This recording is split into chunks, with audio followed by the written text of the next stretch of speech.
Oh, welcome back to Any Given Monday here with Colt Knost.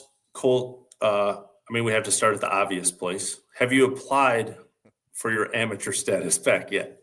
Yes, I have applied, Ryan. It went over really well in the mid amateur world, I Yeah, must say. dude. God, Yeah. God forbid, just a man just reach out and try to get some answers to some questions. But yes, I did apply. I actually received an email last week, I believe, from the USGA saying it looks like 2028 at the earliest. They still have Okay. to meet and figure out like an exact date, I guess. I don't know. But Yeah. the mid am world does not need to worry. I'm not coming to take over your sport or anything like that.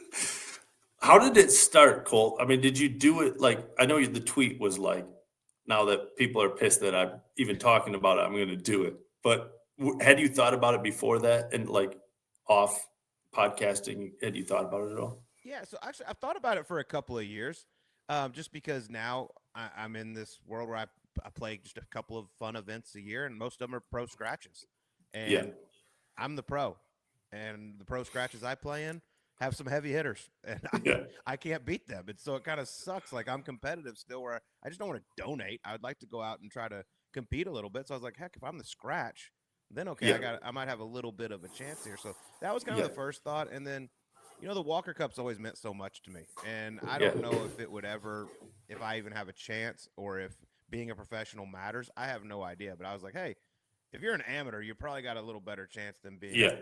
a tour professional. That was just kind of my thought behind it. Yeah. And I mean, again, if anyone has an issue with this, it's the rule, right? Like you're just doing what you're allowed to do.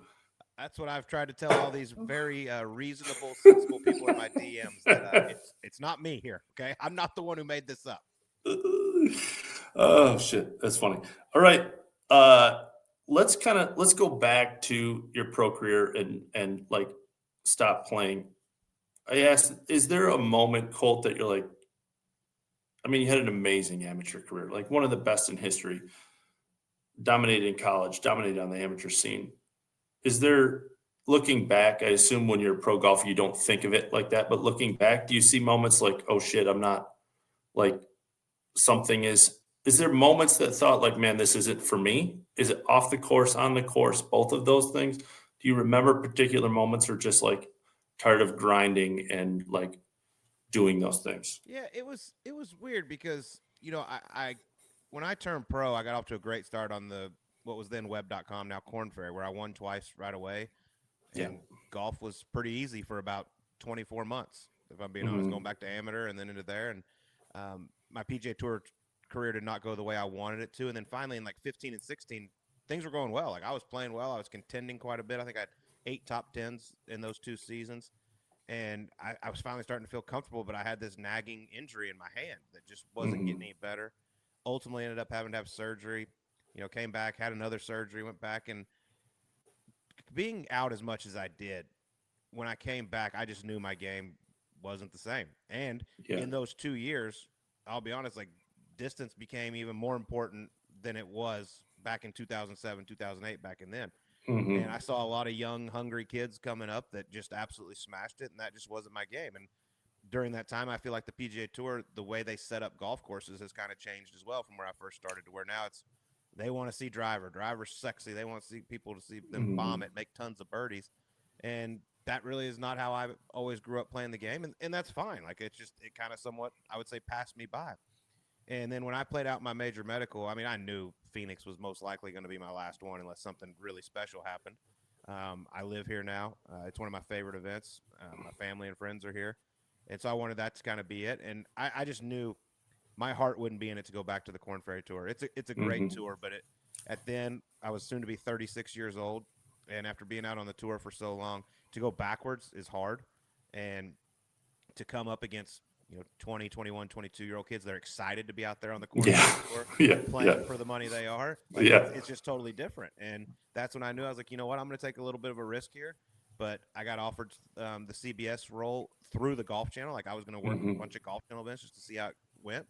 And if that didn't work out, I didn't know what the hell I was going to do. But I Right. took a little risk, and luckily so far it's worked out. But yeah, I mean, I knew coming back from injury, it was going to be very, very difficult.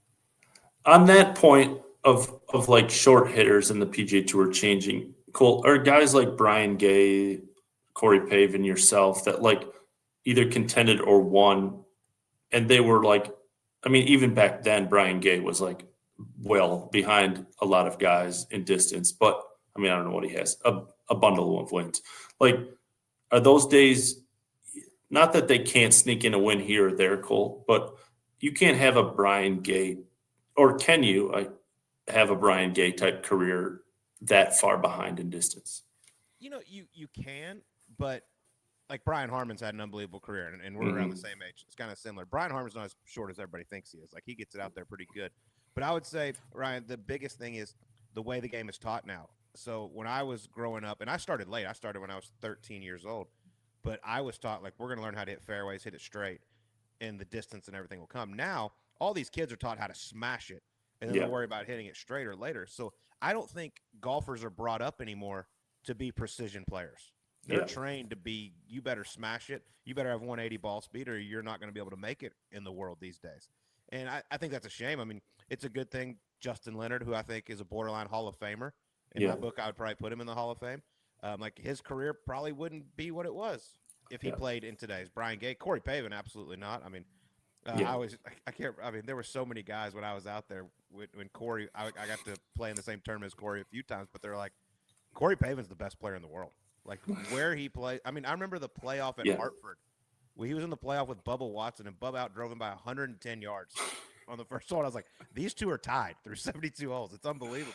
I mean, again, yeah, to like Corey, Brian, yourself, like you're hitting literally like long irons into holes. I mean, Corey used to hit like 3 woods, 5 woods to guys like 7, 8 iron. It's like So I to just it's insane. I played Saturday at Whisper Rock with David Pooch, who's on Live, who Yeah. young stud from Arizona State. I mean, we're talking 190, 193 ball speed, smashes it. And I mean, me and him go at it. We have a good time. Like he's so good, it's ridiculous. But like the fifth hole at Whisper Rock is a 475-yard par four, and I hit driver 6 iron, and he hit 3 wood pitching wedge.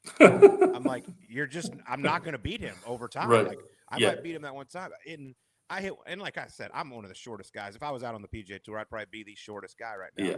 But I mean, I was consistently giving up 60 to 75 yards off the tee, and that's just not good. It's hard to compete.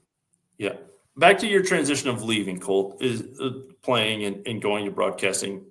Like, what are your feelings? Then, like, it's so hard. You've played golf your entire life, and now all of a sudden you're on the sidelines.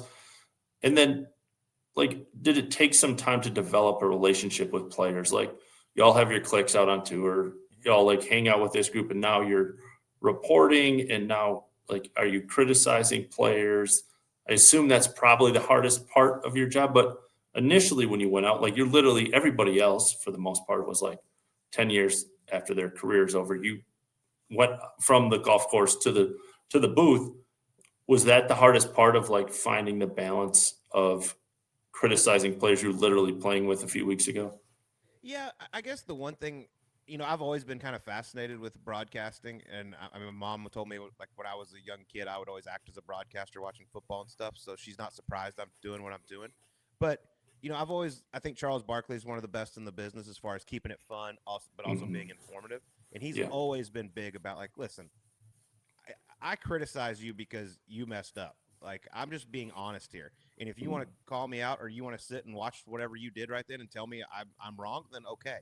But my favorite thing he says is you call me when I criticize you. You don't call me when I praise you 99% of the time. Yes. And that's Yeah. not fair. So Yeah. yeah, it's tough. You walk that fine line. And for me, like you said, I went from playing the Phoenix Open to I think 3 weeks later calling a golf tournament. And so I didn't have that down period. Like I just kept going. So for me, when I walked on the range, I still acted like I was a player and went up and talked to everybody, said hi to everybody, and I have a great relationship with 99% of the guys in the golfing world, I think.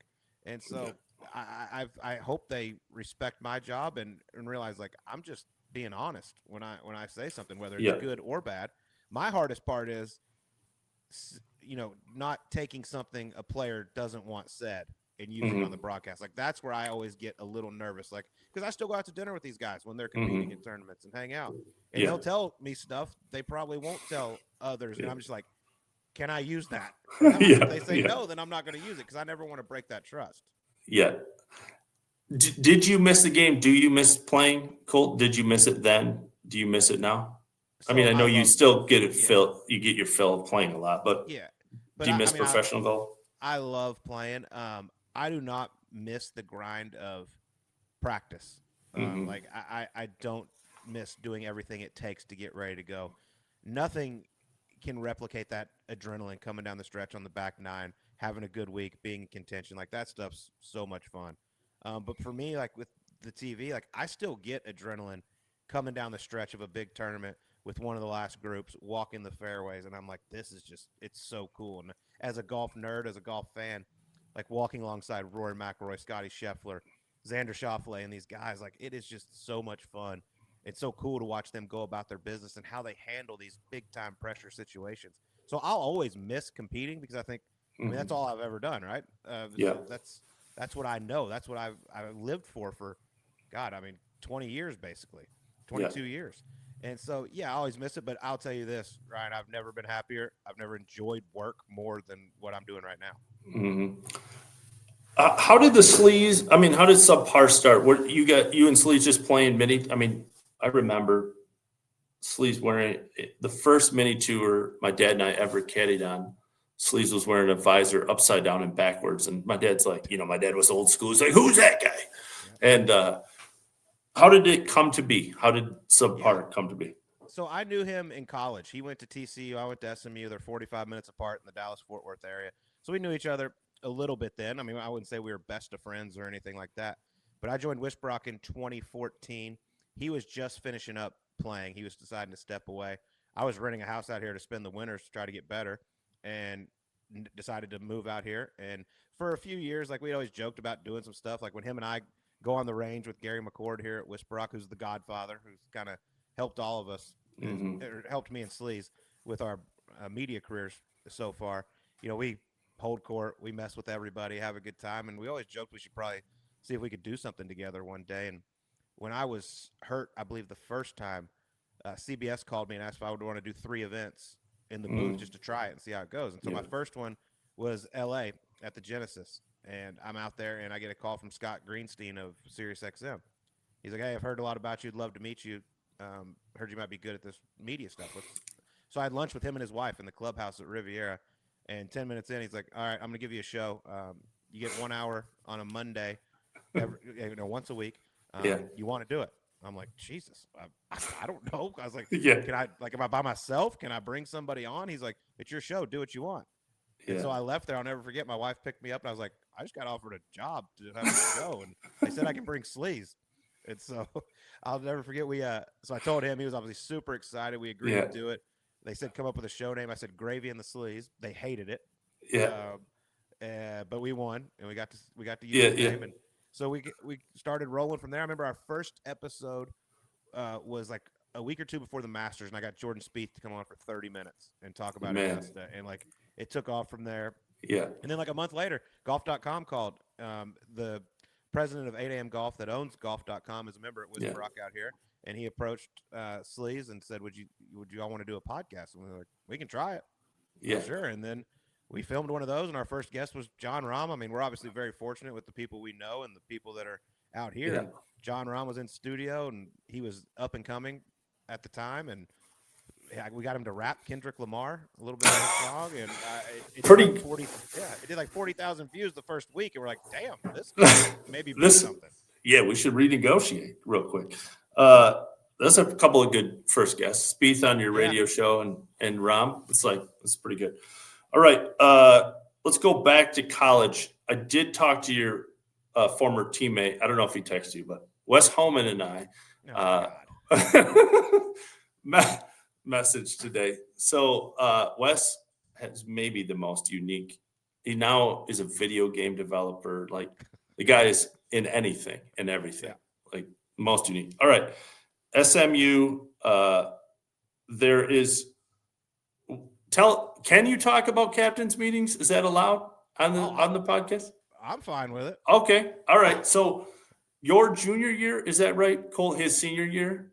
That sounds about right when it started. You guys will like go on some streak that you win like 4-6 tournaments in a row or something. And this all started with captain's meetings. Can you explain what Yeah. they were, where they were held? Yeah. So, I think probably my junior year because I was 21 years old, so everything was legal and all that. But Yeah. I don't know why. One night we just decided, me and Wes and maybe one or two other teammates decided to take a little trip to a gentleman's club one night.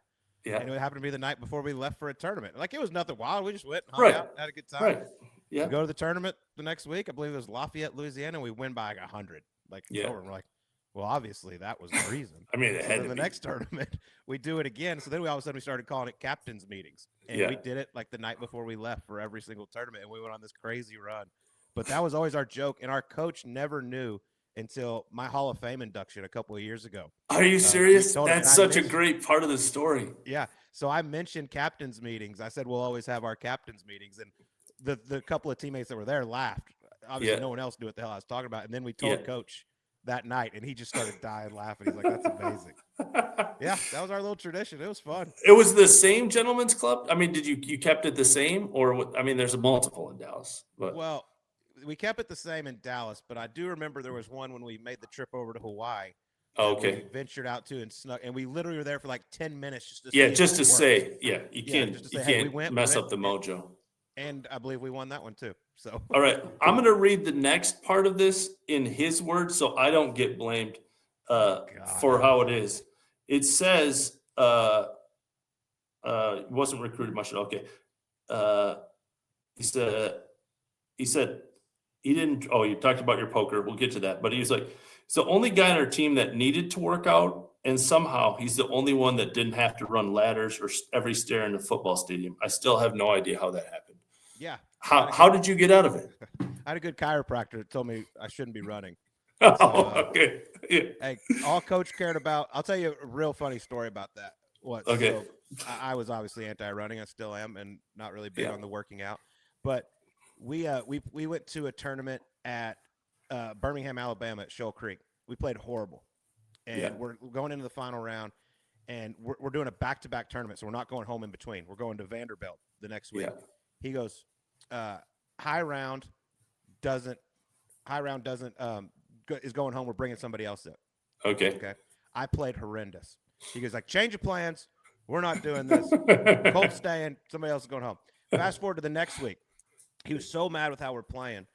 He goes, all right, this is what we're doing. We're running a mile. It's like every 10 seconds over 8 minutes is a bogey. And so it's going to count as a qualifying score. Sure. And I was like, hey, Coach, do you not want me to play the next tournament? He goes, everyone but Colt's running a mile, and he's going to be fine. I was like, so I got out of it every single time. But I was like, Coach, if you make me run a mile, like I'm going to shoot 87, and I'm not coming the next week.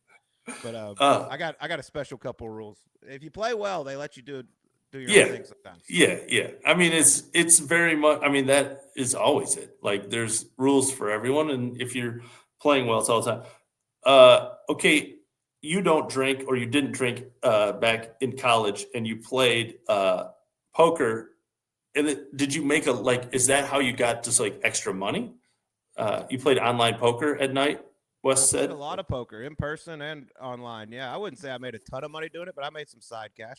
I've always been a gambler. Like growing up in where I did in Pilot Point, Texas, like there was always card games. I grew up on this golf course called Lake Kiowa, where I'd play with all these older guys. $5 a hole. And I've just always been a gambler. So I've always loved that. So between some poker and fleecing my teammates on the golf course, I made some nice little side cash. You play for money every time you play, right? Like I want to. Okay. Is there a group of players that you play with that don't play? I mean, your regular group, I assume, has like some sort of consistent game. Yeah, like I'll play with some guys occasionally that just like to go out there and slap it around and play and have fun and pick up 6-footers.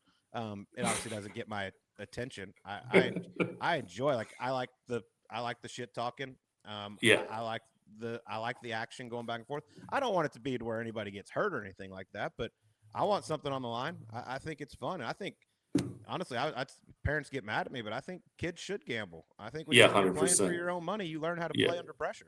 100%. Like there's nothing quite like a gambling burn. I mean, like you like, oh shit, this putt's for $100 or $5. If you're a kid, you're like, my whole fucking allowance is on this 6-footer. Yeah. Yeah, and that's what Wes said. He could. He concluded the paragraph long text. It's miles long. He said he's a beast. He basically shit talking, gambling Texan that could put the lights out. Wes, by the way, for those listening, Wes Ullman has probably one of the best Monday Q records of all time, considering that he very rarely plays golf anymore, and then like just go to a pre-Q, get through, go home, work, and then go to the Monday and shoot 66 and get in with the putting yips. It's unbelievable. I mean, in It is. college, like he was our number 3 guy, probably 3 or 4 guy. Yeah. And I didn't even think he's so smart too. I don't want to be too nice to him on here since he Yeah. tried to bury me a little bit. But, Yeah. I mean, he's a very intelligent, very successful guy. Like I never see him really playing professional golf, and then to go through and do what he did, like he would sneaky sign up for Q school every year and tell us he did it and all this. But his Monday qualifier record, I begged him for 4 years in college to play like that in college tournaments because I always called him PB, which is a term that I don't want to use out here, but he's a very conservative golfer. Yeah. And I was like, dude, come on, like fire, make some birdies. 18 pars isn't going to do it. And then all of a sudden he turns into this Monday machine where all you have to do is go out and make tons of birdies. I was like, where was this in college? Yeah, he got through the Rocket Mortgage, I don't know, 3-4 years ago. And I'm talking to him and I go, how much did you play leading up? He's like, I played once this week, and I hit the range a couple times the week before, but didn't have time to play. I was like, dude, you shot, I don't remember, 64 in the pre-Q and 66. He's like, yeah, dude, I just, I'm like, what the hell? And openly battled the putting yips for large portions of that time and still would shoot that. Yeah, he's tried every grip known to man with the putter, but don't let him fool you. He's got a rather fancy simulator in his office that I have a feeling he's on. Yeah, probably true. All right, Colt, I appreciate the time. When in 2028, will you play the mid-am, assuming you get your playing career? I have no idea. I don't even know. I believe it's in September normally every year. Is that right? I think it's in September. I don't know. When Didn't you win it? I won the USAM. I didn't win the mid. No, I know that, but didn't you win you won the Pub Links too? Yeah, the Pub Links. Okay, yeah. Okay. So I mean, I don't know when the qualifiers are or anything. My job is with CBS. Okay, I'll be focused on that. I want to play a couple pro scratches, and I'd like to go play like the one they have at Pine Valley, the Crump Cup, or some cool stuff like that. Yeah. But man, I love golf. I love being a part of it. I'm not trying to harm the mid-am game or anything like that. Yeah, and I love that Colt and I have texted about this before, but like Colt just goes at people. He does not give one shit. Like, and it's so I love it. I wish I had those to just go back at people. I've had to slow it down a little bit. They told me they don't really like that too much, but I don't think it's right how people talk on social media to you, because you never say that to someone's face. And just one last little joke about that. I find it hilarious that when I was playing on the PGA Tour, Twitter always told me I was too shitty to be out on the tour. Now I'm talking about possibly becoming a mid-am, and I'm too good to play the mid-am. So you can't win. Like stuck in a vortex of not good enough, but too good. Yeah, it's wild. Colt and Sleaze and everybody over there has been awesome to me. They have me on the show a lot, and I appreciate it. And thanks for the time, Colt. Dude, anytime. You know that. Love what you're doing over there, and you help us out so much. I really appreciate it. Thanks, man. Yeah. Dude, thanks.